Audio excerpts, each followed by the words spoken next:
তাহলে চলো কেকটা কিরকম বেক হচ্ছে দেখো। এই দেখো, কেক কিন্তু মহা আনন্দে ঘুরে ঘুরে ঘুরে ঘুরে বেক হচ্ছে।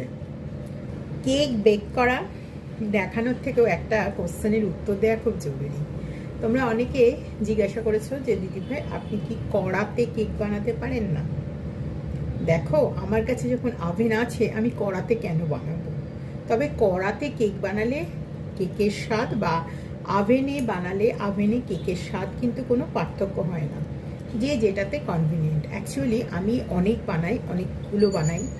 তো কড়াতে বানালে ওই ফ্যান্সি একটা দুটো বানাচ্ছি বাড়ির জন্য, তখন ঠিক আছে ঠিক আছে, তোমাদেরকে আমি কড়াতেও দেখাবো। আমি আগে অনেক পুরনো ভিডিওতে কিন্তু কড়াতে নুন দিয়ে যে কেকটা তৈরি হয় সেটা দেখিয়েছিলাম, কিন্তু এখন আমি মূলত ওভেনেই করি। এছাড়াও আমি অনেক বড় ওভেনের অর্ডার দিয়েছি, যেগুলো এলে আমি ওভেনে করলে আমি একটু ইজি পাই, মানে আমার একটু সুবিধা হয়। কারণ কেকটা বসিয়ে দিয়ে কড়াতেও বসিয়ে দিলে হবে, কিন্তু কড়াতে আননেসেসারি অনেক গ্যাস ট্যাসে নষ্টও হবে।